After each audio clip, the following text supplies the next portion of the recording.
Boa noite, meus irmãos. Que a paz e a luz de Deus esteja em nossos corações, em nossas vidas, confiantes no amor e na misericórdia do Pai, que não abandona e não desampara ninguém. Então, estamos caminhando bem, estamos sendo vacinados, estamos enxergando sim a luz no fim do túnel, e logo todo esse momento conturbado vai passar. Como bem nos ensina nosso irmão Chico Xavier, tudo passa, e isso também vai passar. Então vamos manter sim a confiança, a fé, a resignação pelos momentos difíceis, porque todos nós vamos superar todas as dificuldades que estamos passando. Vamos então, meus irmãos, ler uma mensagem do livro Caminho, Verdade e Vida, que foi psicografado pelo nosso querido irmão Francisco Cândido Xavier, pelo Espírito de Emmanuel. E a mensagem diz assim: a espada simbólica. Não cuideis que vim trazer a paz à terra. Não vim trazer a paz, mas a espada. São palavras de Jesus que estão em Mateus, no capítulo 10, versículo 34. Inúmeros leitores do Evangelho perturbam-se ante essas afirmativas do Mestre Divino, porquanto o conceito de paz entre os homens, desde muitos séculos, foi visceralmente viciado. Na expressão comum, ter a paz significa haver atingido garantias exteriores, dentro das quais passa o corpo vegetar sem cuidados, rodeando-se o homem de servidores, apodrecendo na ociosidade e ausentando-se dos movimentos da vida. Jesus não poderia endossar a tranquilidade desse jaez e, em contraposição ao falso princípio estabelecido no mundo, trouxe consigo a luta regeneradora, a espada simbólica do conhecimento interior, pela revelação divina, a fim de que o homem inicie a batalha de aperfeiçoamento em si mesmo. O Mestre veio instalar o combate da redenção sobre a terra. Desde o seu ensinamento primeiro, foi formada a frente da batalha sem sangue, destinada à iluminação do caminho humano. E Jesus mesmo foi o primeiro a inaugurar o testemunho pelo sacrifício supremo. Há quase 20 séculos vive na Terra sob esses impulsos renovadores. E ai daqueles que dormem, estranhos ao processo santificante. Buscar a mentirosa paz da ociosidade é desviar-se da luz, fugindo à vida e precipitando a morte. No entanto, Jesus é também chamado o Príncipe da Paz. Sim, na verdade, o Cristo trouxe ao mundo a espada renovadora da guerra contra o mal, constituindo em si mesmo a divina fonte de repouso aos corações que se unem ao seu amor. Esses, nas mais perigosas situações da terra, encontram em Jesus a serenidade inalterável. É que Jesus começou o combate de salvação para a humanidade, representando, ao mesmo tempo, o sustentáculo da paz sublime para todos os homens bons e sinceros. Bom, quando Jesus fala, não vim trazer a paz, vim trazer mais a espada, a interpretação que se deu, muitos deram, né? Foi a espada de guerrear contra o outro. A espada que tira a vida, que fere, mas a espada de Jesus não é a espada que fere, é a espada que nos faz modificar. É a luta, a espada no símbolo da luta, mas não é a luta contra o próximo, é a luta do mal em nós contra os nossos males, as nossas imperfeições. É uma luta interna e que deve ser diária, e hoje nós já aprendemos isso. Temos tantas limitações e tantas imperfeições que precisamos diariamente ter esse embate, ter essa luta para que a gente possa passo a passo, lentamente, porque sabemos que não conseguimos ainda dar saltos. Mas essa luta, esse leão que a gente fala, temos que matar um leão todo dia, esse leão não está no mundo, esse leão está dentro de nós. Porque quando nós conseguirmos vencer esses leões que nos atrapalham a caminhada, com certeza, tudo vai se tornar muito mais fácil. Porque nós vamos compreender, nós vamos conseguir passar pelas dificuldades ou pelas aquelas situações de companheiros nossos que nos ofendem, que nos fazem mal, com compreensão de Jesus. Jesus não se abalava com as perseguições, com as calúnias, com tudo aquilo que fizeram contra ele, ele passava inabalável. Por quê? Porque ele já tinha as virtudes de compreender. Tanto que ele fala para o pai, pai, perdoa, eles não sabem o que fazem, pendurado numa cruz. Então estamos ainda bastante distante disso, mas vamos conquistando com o nosso esforço. Como traz a mensagem, a paz da ociosidade não é paz, a paz da ociosidade é o atraso. Vamos estar paralisados na nossa inércia, na nossa zona de conforto, de achar, como a nossa querida irmã Mônica sempre fala, síndrome de Gabriela, eu nasci assim, eu cresci assim, eu vou viver assim, vou morrer assim. Não vai não, só se você quiser.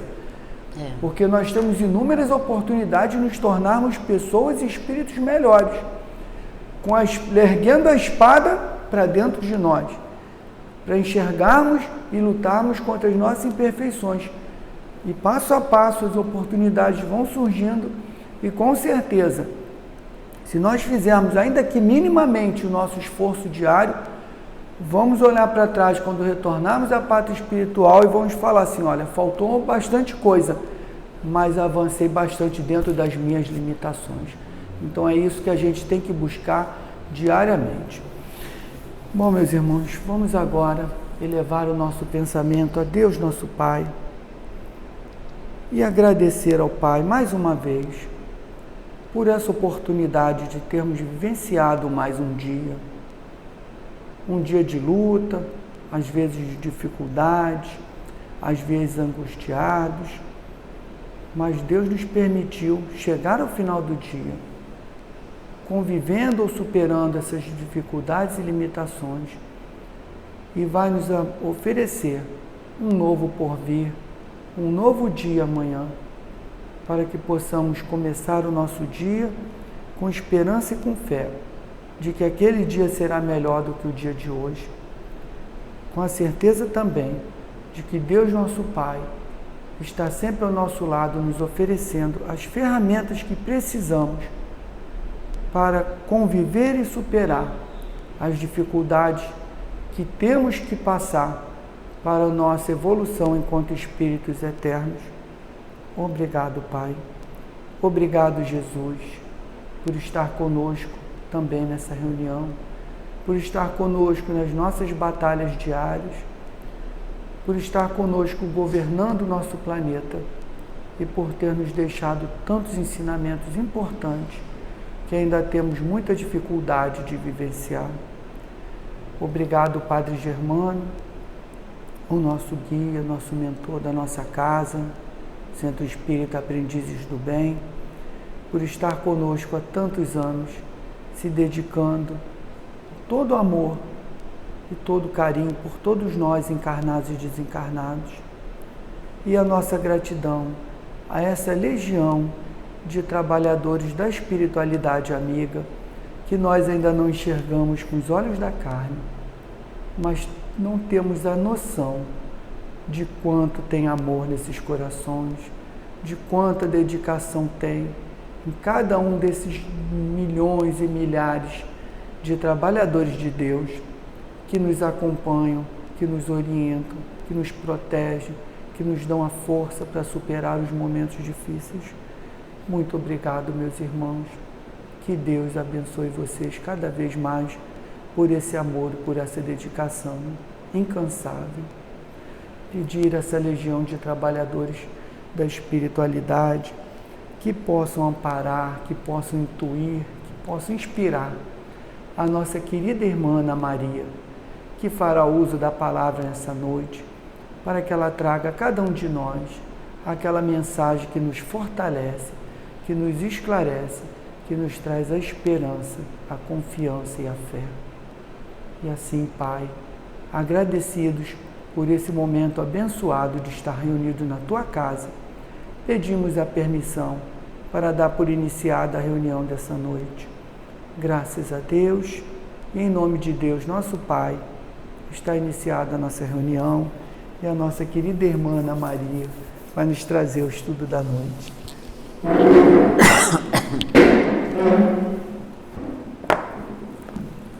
Boa noite, queridos irmãos. É com muita alegria que mais uma noite de trabalho nessa casa abençoada estamos aqui reunidos em nome de Jesus.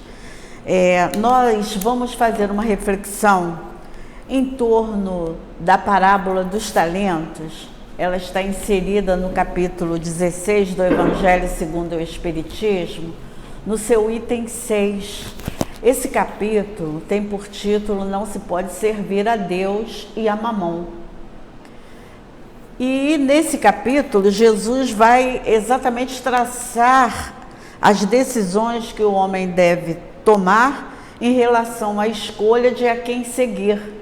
E a página de preparação tem tudo a ver, né? Porque ela vem lembrar para nós que nós precisamos combater esse homem velho em nós. E à medida que a gente vai se renovando intimamente, nós vamos aprendendo a quem seguir. Não é verdade, Giovana? Verdade. É bem de acordo, né? E nós nem combinamos, né? Não precisa combinar, porque a espiritualidade, ela... Ih, Giovana, o que eu fiz aqui?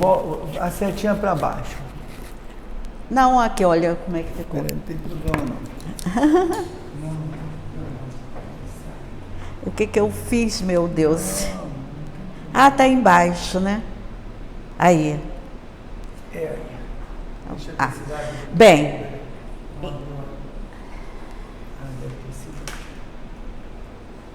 Ah, foi aí. Vai ter que começar, né? Não, dá uma cortada. Não, isso aí faz parte. Prefere. Agora, a tecnologia às vezes falha, né? Então a gente pode começar de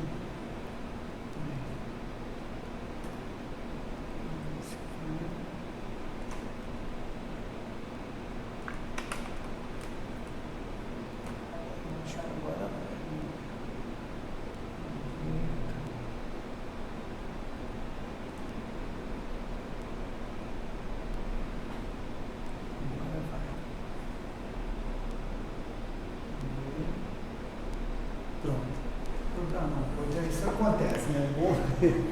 A tecnologia ajuda, mas às vezes também atrapalha, né? Desculpem, mas nós tivemos aqui uma interferência básica, né, da tecnologia, né? E aí nós vamos traçar 2 objetivos para as nossas reflexões dessa noite. O primeiro é a responsabilidade sobre todos os talentos que nós recebemos perante a justiça divina, né? E também vamos mostrar as consequências das nossas atitudes diante de tudo isso que recebemos através do nosso planejamento reencarnatório, né? E aí a gente vai trazer algumas explicações. A parábola nós todos já sabemos, né, que é uma narrativa, é uma história que Jesus se utilizava muito pedagogicamente para transmitir algumas verdades que eram indispensáveis e que precisavam ser compreendidas. Eram verdades para o espírito. E aí a gente vê, né, quantas vezes contamos historinha para nossas crianças que fica muito mais fácil a compreensão. Eu adoro contar uma historinha que fica fácil, né, essa compreensão. E as parábolas do Evangelho, não são todas que estão no Novo Testamento, né? Mas elas trazem preceitos morais. É o que Kardec trouxe para nós quando ele trouxe o objetivo do Evangelho segundo o Espiritismo. Então, de modo que essa parábola é uma instrução alegórica exposta sempre com um fim moral, como um meio fácil de compreender essa lição espiritual. Fica mais fácil. Em especial a parábola que nós vamos trazer hoje, a parábola dos talentos, Eu mesma custei a compreender, vocês vão ver por quê. E o talento é um peso, uma moeda antiga de Roma, tá? Por que eu tive dificuldade em compreender essa parábola? Porque ela diz o seguinte, ela está lá no item 6, que diz assim: o Senhor, né, o Senhor da vida, Deus, age como um homem que, precisando fazer uma longa viagem, ele chama os seus servidores e coloca nas mãos os seus bens. Ele reparte os seus bens para os servidores. E ele chama um deles e diz assim: eu vou te dar 5 talentos, quer dizer, 5 moedas. Para o outro ele diz assim: vou te dar 2. E por outro ele dá 1 moeda. Então para um ele dá 5, para outro ele dá 2, para outro ele dá 1. E aí a gente começa a refletir nessa diferença, né? Mas a parábola diz o seguinte, Jesus falou: cada um recebeu conforme a sua capacidade. Tem esse detalhe, tá? E aí ele foi viajar. Aquele que recebeu 2 foi lá e ganhou mais 2 e ficou com 4. Aquele que ganhou 5 foi lá e fez mais 5 talentos e ficou com 10. E aquele que ficou 1 ficou amedrontado, foi lá e enterrou o seu talento e não fez nada. Muito tempo depois, o Senhor voltou e chamou os seus servidores para lhe prestar contas, né? E aí, aquele que havia recebido 5 falou: Senhor, como havias me colocado nas mãos 5 talentos, eu vou lhe devolver mais 5. Aí o Senhor respondeu para ele: ó, bom e fiel servidor, foste fiel em pouca coisa, olha, então eu vou te dar outras mais coisas, né? Ele vai receber mais. Aquele que recebeu 2, a mesma coisa, foi lá e devolveu mais 2, devolveu 4, e ele falou a mesma coisa. Quanto aquele que recebeu 1 foi lá e enterrou, né? Ele disse assim, aí o que recebeu 1 falou assim: pois é, eu fiquei com medo, porque me disseram que o Senhor é duro, que o Senhor ceifa, né, onde não tem semeado, então eu não vou lhe restituir nada. Eu enterrei o meu tesouro com medo de não conseguir produzir.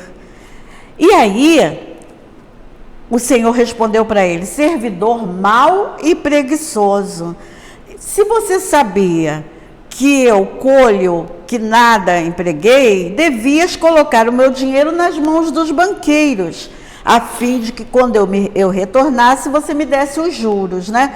E aí ele termina a parábola dizendo assim, Jesus dizendo assim: aquele que não tem, se lhe tirará mesmo que parece ter, e aquele que tem, mais lhe será dado, né?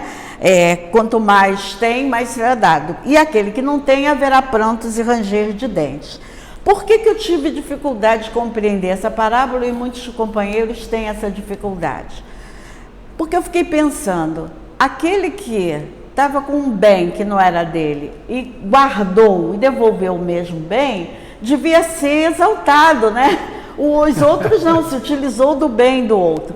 Até que, com o estudo, né, da doutrina, percebendo o que representa esse talento, a gente começa a ter mais compreensão com relação a essa parábola que Jesus nos trouxe. Então é isso que nós vamos fazer hoje. O Senhor é Deus, tá?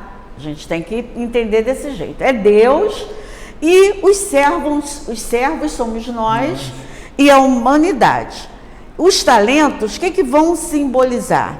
Os infinitos recursos que nós recebemos, né, do Senhor da vida, que é Deus, em prol do nosso progresso espiritual. Olha a espada simbólica que nós precisamos usar, se utilizar em nós, para cada dia estabelecer um caminho melhor. E o tempo concedido, né, dele viajar, dele voltar, é a nossa encarnação. É o tempo que eu venho na Terra para desenvolver esses talentos que o Senhor me concedeu, né? Então, se o Senhor me concedeu um talento, como diz a parábola, como Jesus falou para nós, é porque eu tinha capacidade para desenvolver apenas um talento. Aqueles que receberam 5, a mesma coisa. Então, é necessário que eu faça uma primeira reflexão. O que eu estou fazendo aqui? Essa é a minha primeira reflexão. O que eu vim fazer no planeta Terra, complicadérrimo, né? Com essa pandemia que a gente tem que ficar em casa, né? E com as doenças, com as corrupções, os terremotos, as enchentes. Puxa, muita complicação, né? E aí, para a gente refletir isso, a gente vai lá no Livro dos Espíritos, que é a questão 132, que traça para nós os objetivos da encarnação. E os Espíritos traçam 2 objetivos. O primeiro de todos é a nossa melhora íntima, é o nosso progresso, é o nosso entendimento, é o trabalho desses talentos. E o segundo objetivo é fazer parte da obra da criação. São 2 objetivos.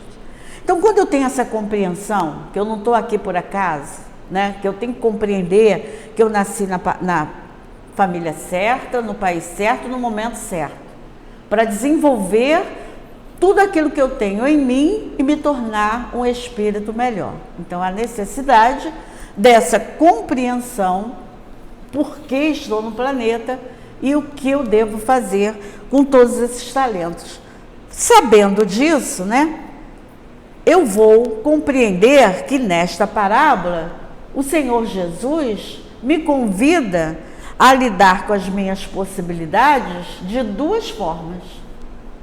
Ou sendo diligente, quer dizer, zeloso com aquilo que eu recebi, transformando, multiplicando esses talentos e me tornando esse espírito mais aperfeiçoado, ou negligente, quer dizer, preguiçoso, não quero nada com nada, não estou a fim de melhorar espiritualmente, nem fazer parte dessa obra da criação.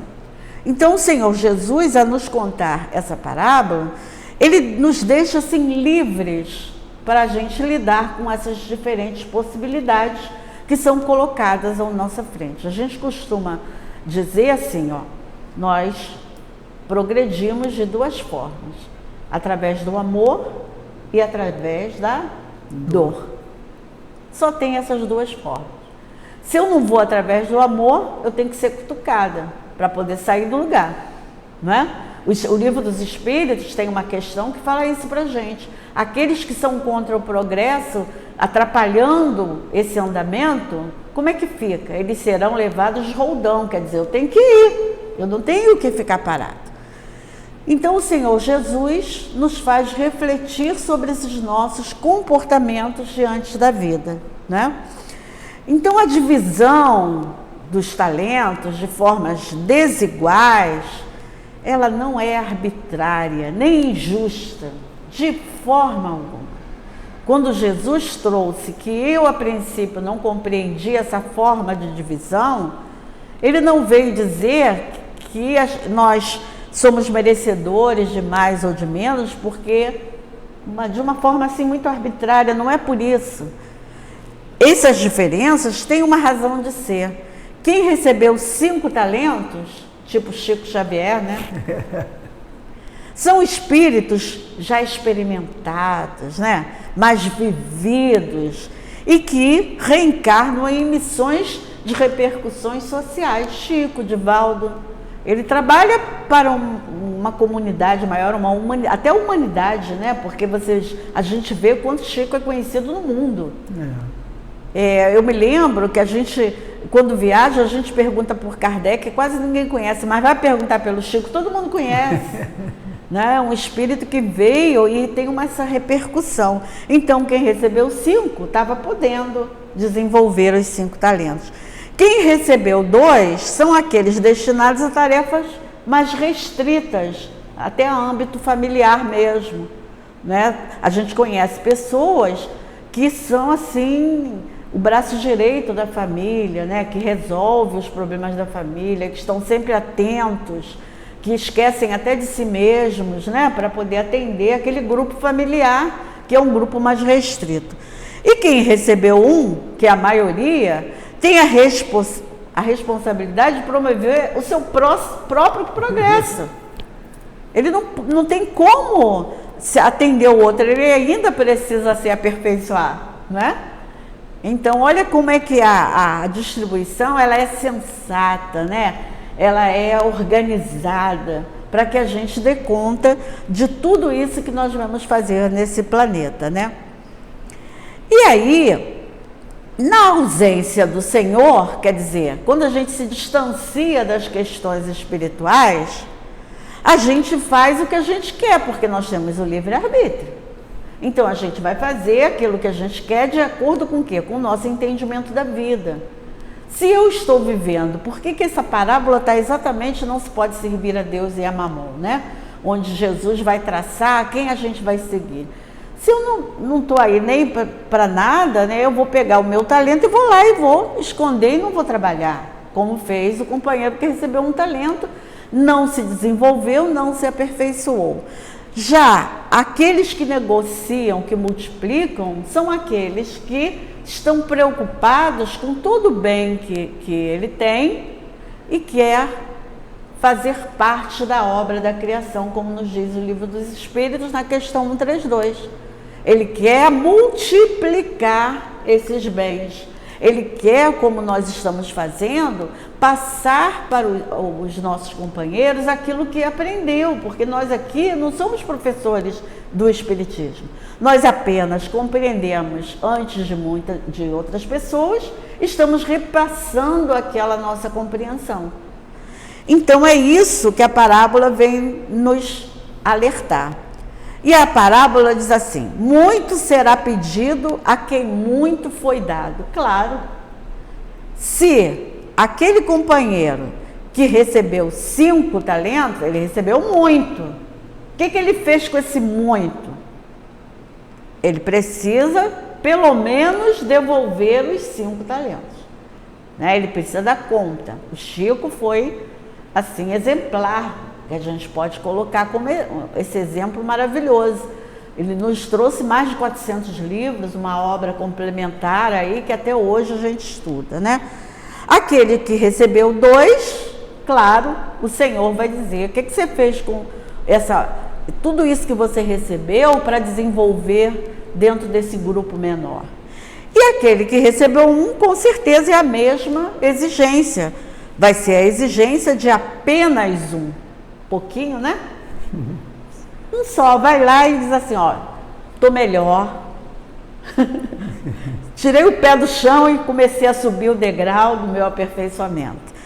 E aí nós fomos buscar o entendimento dessa parábola no livro Instantes da Vida, onde o irmão X traça para nós um entendimento bem claro. Vocês estão vendo nessa gravura, nesse slide, que o irmão X coloca no primeiro: dinheiro, poder, conforto, habilidade e prestígio. 5 itens.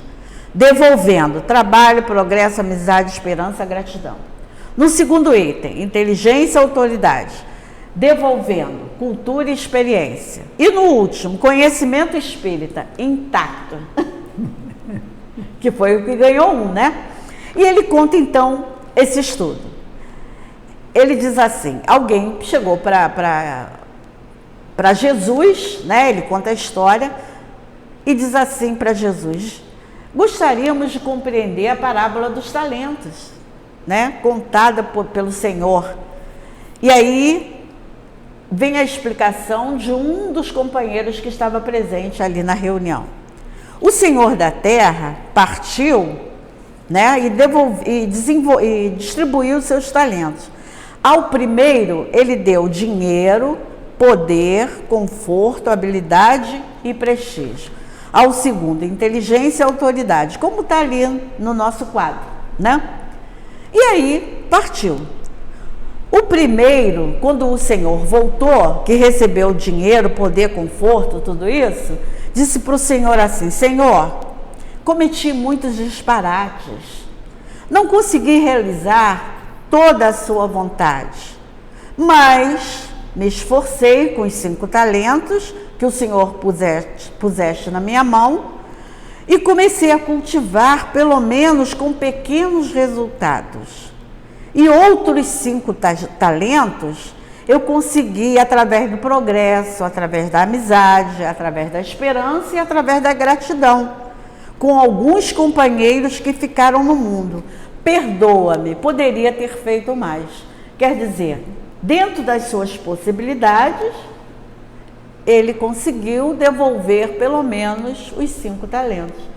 E a gente fica lembrando o próprio Chico, como a gente está colocando como exemplo, né? Ele sempre dizia que ele era um matinho verde, né? Que ele se colocava muito humilde diante daquela grandiosidade de alma, né? Que ele era. Ele é esse companheiro que chega para o Senhor e diz assim: olha, o Senhor me colocou essa tarefa, eu talvez não tenha dado conta, mas olha aqui, eu estou devolvendo pelo menos o que eu consegui fazer.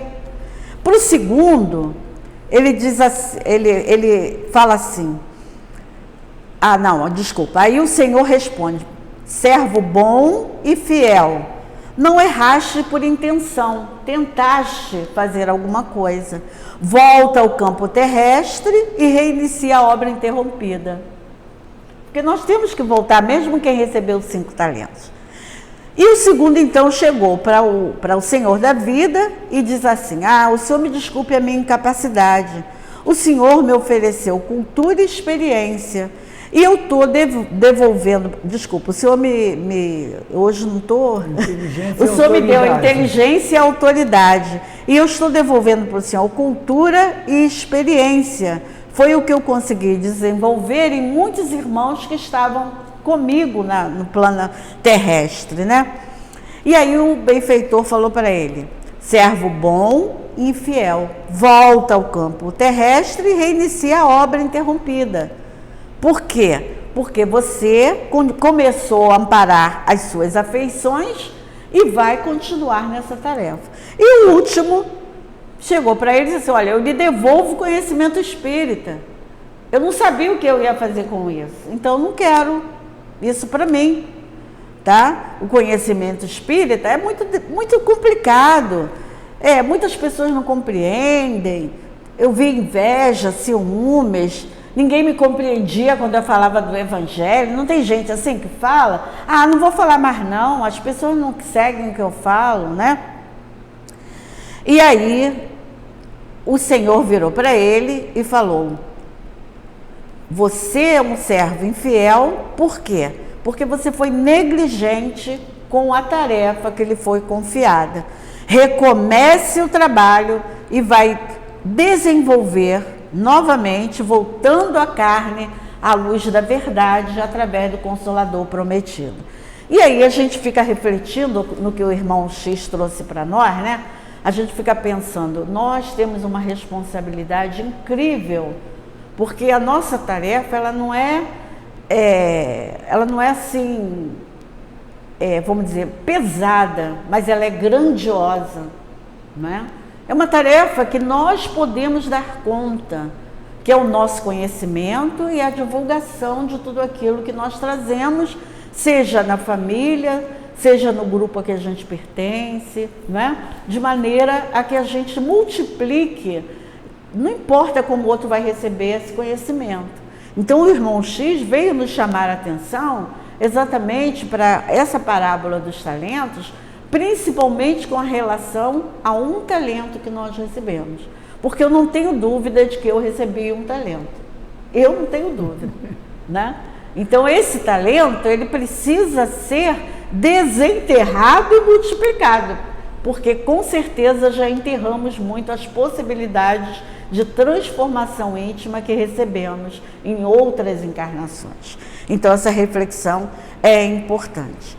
E aí ele fala assim para a gente: servidor mau e preguiçoso, aquele que enterrou, e que esse servidor inútil seja lançado nas trevas exteriores, e ali que haverá lágrimas e ranger de dentes. Jesus sempre trazia essa fala, né?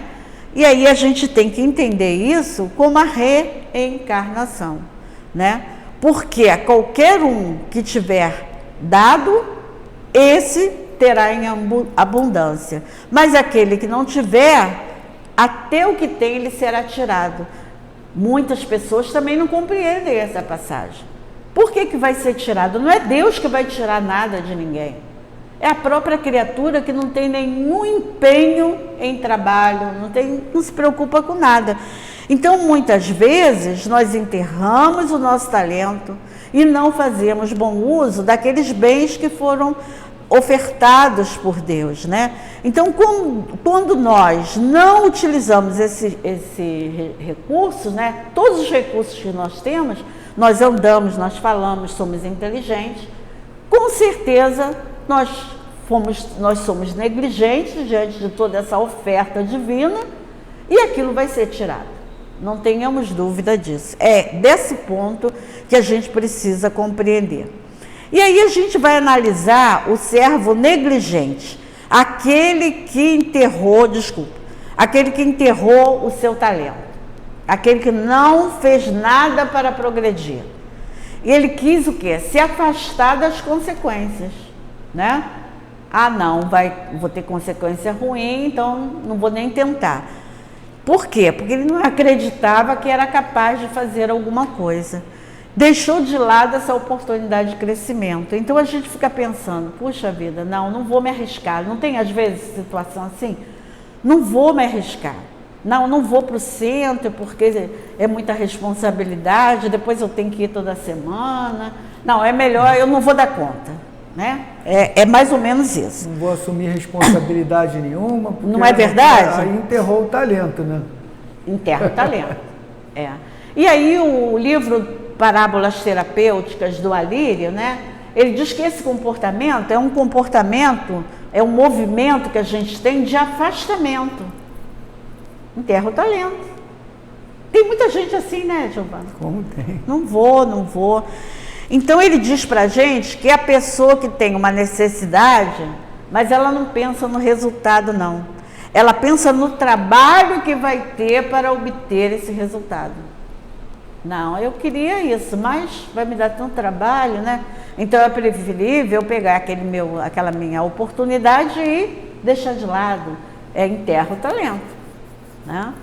Não, o Gilvan vai querer que eu vá toda semana. E aí, não, o Gilvan não quer nada, quem tem que querer é você que tem que se empenhar na tarefa para se melhorar cada dia. Como você, por exemplo, você é responsável, né, por vir aqui e auxiliar o Gilvan nessa tarefa. Aí, não, terça-feira, de manhã, de noite, né, para que eu venho para cá, né? Mas, na verdade, quando eu me empenho e quero ver aquele resultado positivo, eu vou lá e faço. Eu não me afasto do trabalho, como servo negligente, né? O foco principal dessas pessoas negligentes está no problema, não na sua suposta capacidade de resolver, né? Ele só vê o problema. Então, ele não quer fazer esforços para resolver a questão. Por quê? Porque tudo, gente, tudo que a gente precisa fazer tem que ter o esforço. Tem que ter a nossa vontade. Se não tiver isso, nós não fazemos. Não é verdade? E aí a gente vê lá na parábola que Jesus fala assim: lançai esse servo inútil, esse que enterrou o tesouro lá, o talento, nas trevas exteriores. E ali haverá pranto e ranger de dentes. Como é que funciona isso? É a nossa consequência, né? É o nosso sofrimento. Por quê? Por causa da nossa inércia. Por quê? Nós fomos inúteis. Lá no céu e inferno tem o caso de a Ângele, é um espírito que ela chega na espiritualidade assim muito vazia, fica lá no canto, né, apática. Aí ela é chamada na Sociedade de Paris e perguntam para ela o que ela gostava de fazer. Ela diz assim: nada. E na Terra? Nada. Inútil. Porque ela gostava de ficar quietinha no canto dela. E aí, você sofre? Sofro, porque eu continuo sem fazer nada. Não tem gente assim que adora ficar lá no canto? Eu não faço mal para ninguém. Também não atrapalho, mas também não ajudo. Eu não ajudo, mas também não atrapalho. Quantos falam isso? É aquela história do não cheira nem fede, né?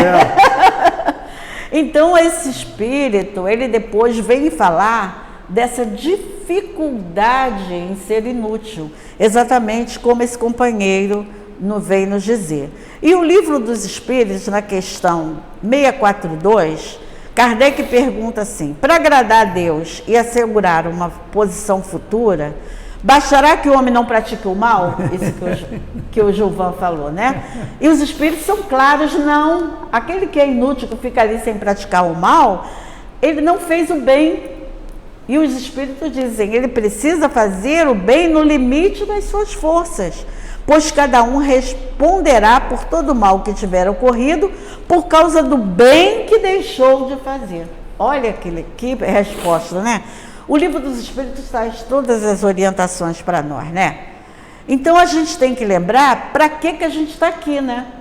Para que eu renasço, né? A gente já viu que a gente tem que fazer parte da obra da criação. Então, eu preciso representar um novo ato na minha vida, eu preciso pagar os meus débitos, né? Na verdade, nem pagar, é resgatar aquilo que eu fiz de errado, é consertar aquilo que eu fiz de errado, através do meu arrependimento, da minha expiação, da minha reparação, é o chamado AER, né? Arrependimento, expiação e reparação. Eu preciso ainda fazer novas conquistas, progredir e aperfeiçoar. E onde que eu vou fazer isso? Nos meios mais diversos, nas diferentes condições sociais, uma hora rico, uma hora pobre, enfim. Por que a gente precisa disso? Porque uma vida só não dá para a gente resolver tudo. Então, são as reencarnações, são as múltiplas vidas, né?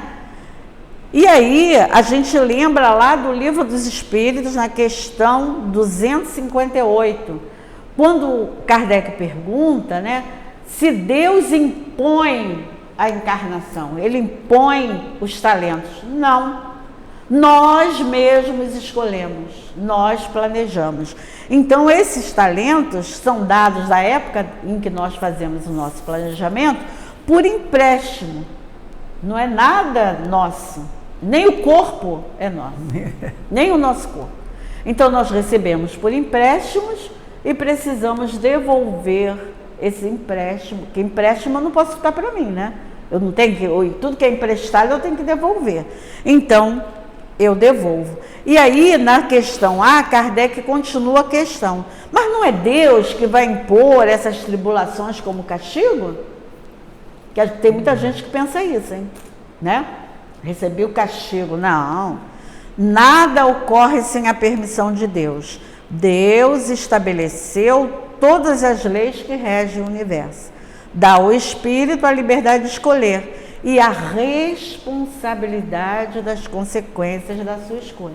Olha aí, dentro dos talentos recebidos, eu vou ter a responsabilidade de trabalhar cada um deles. Não tenhamos dúvida disso, né?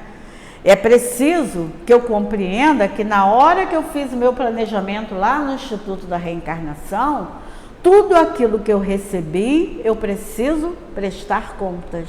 Eu preciso devolver, multiplicar, pelo menos igual, né? 5, 5, né? Mas se a gente puder multiplicar, melhor ainda. Melhor ainda. Né? Então, a necessidade de eu compreender esses planejamentos, essa organização que foi feita por mim. Ninguém impôs nada, não. Tanto que, às vezes, a gente pede a beça e aí o nosso mentor diz assim, lá, aquele que está ajudando a gente a planejar a nossa volta, diz assim, peraí, dá um tempo, é muita coisa. Diminui um pouco, você não vai conseguir. Não é, Gilvan? Eles falam isso. Os livros complementares de André Luiz cansam de nos dizer isso. Olha, é muita coisa para você. Vamos diminuir aqui e ali, né? Então, a gente só recebe aquele fardo que a gente pode realmente carregar, né? E aí, funciona de que forma? Os adiantados, aqueles que já estão podendo, como Chico Xavier, escolhe os 5 talentos, né? Pode escolher onde vai encarnar e de que forma ele vai desenvolver. Os medianos, que é a maioria de nós, recebem sugestões, né? Porque a gente, às vezes, é muito infantil na hora da nossa escolha. Porque a gente, quando está lá no mundo espiritual, a nossa visão fica muito mais ampliada. Ah, eu quero correr, eu quero logo resolver, né? E, na verdade, a gente recebe sugestões. Já os inferiores, muitas vezes é sem escolha, é compulsória, porque eles às vezes não querem voltar. Então, vai de qualquer jeito, tem que ir. Porque a reencarnação é impelida para eles pela força mesma das coisas. E eles precisam voltar. Mas André Luiz fala lá no Missionários, no capítulo 3, que todo plano traçado na esfera superior tem por objetivos fundamentais o bem e a ascensão. E toda alma que reencarna no círculo da crosta, ainda aquela que se encontre com condições aparentemente desesperadoras, tem recursos para melhorar sempre. Então não tem o que reclamar. Todos têm recursos. Até aquelas que você diz assim, puxa, que sofrimento. A gente conhece o Jesus, que ele fazia palestras com um tijolo no peito, porque ele sentia muitas dores, e ele, em nenhum momento ele deixou de trabalhar, não é? Quer dizer, sempre tem condições de voltar e modificar. Aí vamos ver um pouquinho a postura dos outros dois, que devolveram os talentos, né? Que multiplicaram lá, que trabalharam, que tem um movimento de motivação por aproximação. É aquela criatura como nós que estamos aqui querendo melhorar, né? Tem um motivo para se melhorar, eu preciso ter melhora quando eu voltar, eu preciso ter uma nova oportunidade. Então, o Alírio fala que essas criaturas, elas são motivadas por aproximação. Por quê? Porque assim que receberam os talentos, foram lá negociar, ver como é que ela, pelo menos conquistar um volume idêntico, né? Pessoas que, para atingir os seus objetivos, não pensam no trabalho. Imagina se o Gilvan acordasse de manhã cedo, cansado, tendo que trabalhar, e disse assim, eu vou ter que ir lá para aquele lugar com um monte de problema, não, vou ficar em casa, né? Então, é preciso que a gente se motive para sair, né? A gente não tem que ver o trabalho que vai dar, vamos lá, vamos resolver, né? Então, eles focam na solução do problema. É interessante que esse movimento, ele é muito importante para a gente, né? Em qualquer que seja. Quando a gente está com uma questão qualquer para resolver, vamos focar na solução, naquilo que está resolvido. E aí a gente não vai medir esforço, porque a gente está focando naquilo que é melhor para nós, né? E esses companheiros fizeram isso. Eles se aproximaram, então, das coisas que são importantes, aquilo que gera prazer e que gera recompensa, né? É por aí. Porque a qualquer um será dado e terá em abundância. Então, todos que têm esse tipo de comportamento, de aproximação, né, que não mede esforços para conseguir o objetivo, são esses companheiros. Então, quando estabelecem essas relações de prazer, nós nos tornamos o quê? Proativos, né? Por quê? Porque a gente não encontra de forma alguma obstáculo. Nada é pesado. Nada é pesado. Eu me lembro que quando eu fiz prova para a UERJ, eu falei assim para minha mãe, mãe, só tem 30 vagas, tão difícil, né? Ela virou para mim e falou assim, quantas vagas você precisa? Eu falei, uma, né? Então está sobrando 29. Né? Quer dizer, não vê o problema, vê a solução. Vamos lá, vamos correr atrás, né? Você é capaz, né? Dando um incentivo, né? E aí a gente lembra da questão 911 do Livro dos Espíritos, quando Kardec pergunta assim, não haverá paixões tão vivas e irresistíveis que a vontade será impotente para dominar? Porque a gente pensa isso, ai, está tão difícil, não tem como. Aí olha o que os Espíritos dizem, há pessoas que dizem, eu quero, mas a vontade só sai da boca. Querem, porém muito satisfeitas ficam, que não seja como eles querem. Quando o homem crê que não pode vencer as suas paixões, é que seu espírito se compraz nelas, em consequência da sua inferioridade. Compreende a sua natureza espiritual aquele que as procura reprimir. Vencê-las é para ele uma vitória do espírito sobre a matéria. Quer dizer, tem que querer e correr atrás do prejuízo. E aí a gente coloca 4 atributos para a gente conseguir essa ação da vontade se manifesta em nós. Primeiro é a força. A força de vontade é algo que a gente precisa ter em nós para a gente conseguir mudar e correr atrás do prejuízo. E tem uma questão que eu adoro ela. Eu sempre estou falando dessa questão, que é a 909, do Livro dos Espíritos, quando Kardec pergunta aos espíritos se nós poderíamos, pelos nossos esforços, vencer as nossas más inclinações, quer dizer, vencer esse homem velho. Gente, a resposta é genial. É uma vergonha para a gente, mas ela é ótima. Sim, podíamos.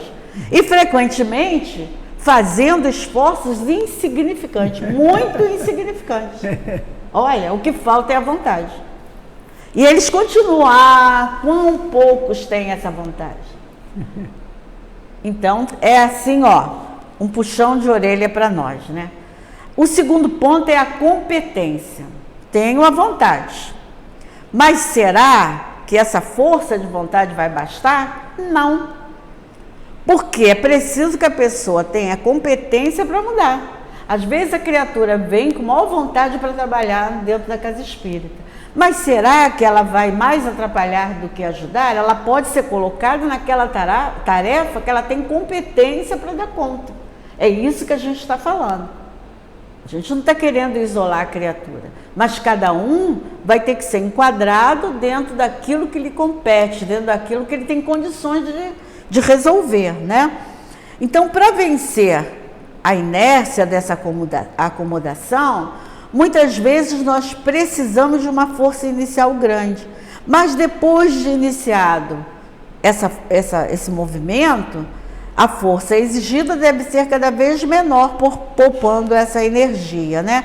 Então, para desenvolver essa competência, é fundamental o emprego de técnicas de meditação, de reflexão, de vigilância, né? A gente começa a refletir e se conhecer. Puxa, será que eu posso? Será que eu devo? Será que dá para eu conseguir? Porque às vezes é aquele fogo de palha, né? Quero fazer isso, aí tá, mas você não dá conta, né?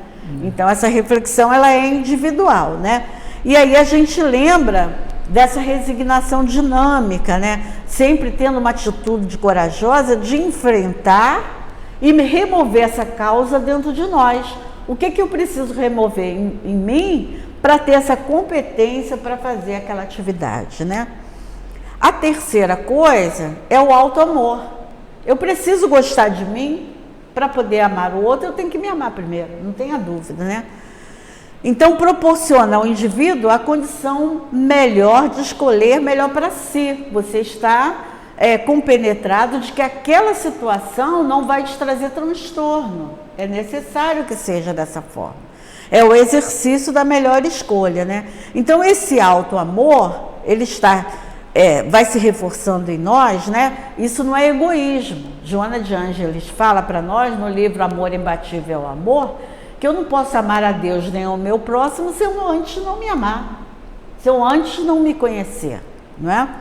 Então, auxilia-nos a desenvolver o poder amoroso que transforma a nossa vida em uma vida melhor.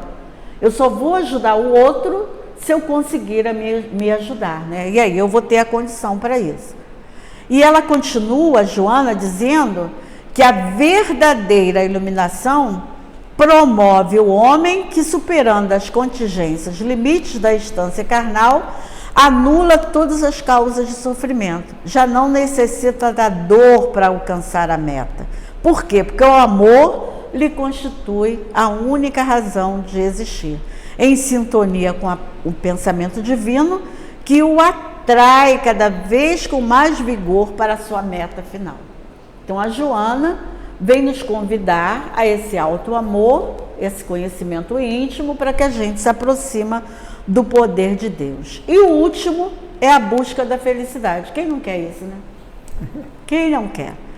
Lembrando o nosso livro dos Espíritos, falando para a gente, né? Na questão 920, se o homem pode gozar de completa felicidade na Terra. E eles são claros, não podemos ainda. Por quê? Porque a Terra ainda está muito complicada. Mas eu posso ter uma felicidade relativa, depende de nós. Só depende de nós. Por quê? Porque quando eu não fico revoltado, quando eu compreendo onde eu estou inserido, que eu compreendo que eu vim para me melhorar e não para melhorar o outro, eu vou desenvolver aquele talento que eu recebi, né? E aí, na questão 921, Kardec continua: concebe-se que o homem seja feliz na Terra quando a humanidade estiver transformada. Mas, enquanto isso não se verifica, como é que a gente vai conseguir isso, né? Como é que eu vou fazer? Ah, mas está difícil, né? E aí os espíritos mais uma vez nos alertam que nós somos os obreiros da nossa própria infelicidade. Aquela reclamação diária, aquilo que o Gilvão colocou aí nisso, né? Eu nasci assim, vou ficar assim, não vou me modificar. Falta de vontade, né? A falta da vontade é uma das questões mais complicadas para todos nós, porque a gente começa a adiar a nossa transformação íntima. Então nós temos caminhos. A vida, como Joana de Ângeles fala, ela é rica de desafios e de oportunidade de crescimento. Cabe a quem? Cabe a nós desenterrar aquilo que nós recebemos, aquele talento que recebemos e trabalhar por nós mesmos, que ninguém trabalha para o outro, trabalha por si mesmo, né? Lembrando que Kardec disse para a gente que o fardo é proporcional às nossas forças, como a recompensa será sempre proporcional à nossa resignação e à nossa coragem. A necessidade de, como disse Jesus, pegar a charrua e vamos embora. Não podemos ficar pelo caminho. Nós também precisamos compreender, como disse o Espírito Hamed, lá no livro Renovando Atitudes, ele disse que o que nós chamamos de sofrimento é simplesmente resultado de nossa falta de habilidade para desenvolver as coisas corretamente, pois na vida não existe nem prêmios nem castigos, somente consequências dos nossos atos. Então, quando nós trouxemos a parábola dos talentos, nós trouxemos uma reflexão importante para cada um de nós, para que a gente tenha a condição de olhar para nós e perceber o que eu tenho para desenvolver ainda para me tornar um espírito melhor, para me voltar ao mundo espiritual de maneira mais plena, né? E é essa questão, né, que a gente trouxe concluindo a nossa reflexão. A gente não sabe quando vai ser chamado, nenhum de nós. A gente está na fila, né? Bateu no ombro, vamos embora. Será que nós já estamos preparados? Pode ser hoje, pode ser amanhã, né? A gente não sabe. Desculpa, voltei. Pode ser hoje, pode ser amanhã. E eu me lembro de Santo Agostinho, lá na questão 919, quando ele lembra para todos nós, quando ele fala do conhecimento de si mesmo, aí ele diz assim: se me apraz Deus me chamar ao mundo espiritual, será que eu vou ter vergonha de encarar alguém? Será que eu vou dizer, espera um pouquinho que eu ainda tenho coisa para resolver? Então é essa reflexão final para nós. Será que eu já usei os talentos que eu recebi ou eu enterrei? Temos feito bom uso desses talentos que Deus nos confiou? De que maneira nós estamos empregando o nosso tempo, a nossa inteligência, as nossas possibilidades de servir? Porque elas são inúmeras, no ônibus, em casa, no trabalho, na casa espírita, em todos os lugares, às vezes até no supermercado surge uma oportunidade. Então é a necessidade da gente fazer essa reflexão, né? Lembrando sempre das palavras de Jesus. Ele não disse assim, ó, para de sofrer e me siga. Ele nunca falou isso. Ele falou assim: aquele que quiser vir após mim, negue a si mesmo, pegue sua cruz e siga-me. Eu sou o caminho, a verdade e a vida. Ninguém vem ao Pai senão por mim. Então que a gente possa refletir em todas essas palavras do nosso Mestre Jesus, né? Ele não mostrou para a gente que seria fácil, ele mostrou para todos nós que é possível. Ele mostrou para nós que mesmo com todos esses sofrimentos, mesmo com todas essas dificuldades que nós enfrentamos ainda em nossas vidas, que a gente tem todas as possibilidades, porque nós somos seres perfectíveis. Então, que o Senhor Jesus nos abençoe, nos envolva de muita paz e que eu tenha sempre a certeza que eu sou capaz de desenvolver todos os talentos que eu recebi de Deus. Muito obrigada, que Jesus nos abençoe. Poxa, muito obrigado, nossa irmã Ana Maria. Poxa, um tema tão importante para todos nós e todos mesmo. Eu não tenho religião, eu não sigo nada, eu não tenho compromisso com nada. Serve também. Serve para todos e para nós mais ainda. É verdade. Recebemos um talento, pelo menos, para a gente não possa enterrar, né? Então, o esforço nosso que a gente tem que fazer para vencer e retornar e prestar conta desse compromisso que recebemos. Então, obrigado, nossa irmã, obrigado à espiritualidade que com certeza intuiu a nossa irmã para trazer esse estudo e com a certeza de que a gente tem que enxergar o sofrimento que a gente que fala como sofrimento, uma oportunidade de crescimento, de evolução. Ninguém está passando por dificuldade gratuitamente por castigo de Deus, não existe isso. Então que nós possamos aproveitar todas as oportunidades boas e ruins para desenvolver os nossos talentos. Vamos agora elevar o nosso pensamento a Deus e agradecer mais uma vez ao Pai por essa oportunidade sagrada, bendita, desse estudo tão edificante e que nos traz tantas reflexões importantes. O que estamos fazendo aqui? Obrigado, Jesus, por tantos ensinamentos e que ainda temos tanta dificuldade de aprender e de vivenciar. Obrigado mais uma vez, Padre Germano, por estar conosco, desenvolvendo esses talentos que foram confiados a você com tanto amor. E obrigado a essa legião de trabalhadores da espiritualidade que também continuam desempenhando, desenvolvendo e multiplicando os talentos confiados por Deus. E assim, Pai, com a nossa gratidão, o nosso profundo agradecimento por esse momento de estarmos aqui, pedimos a permissão para dar por encerrada a reunião dessa noite.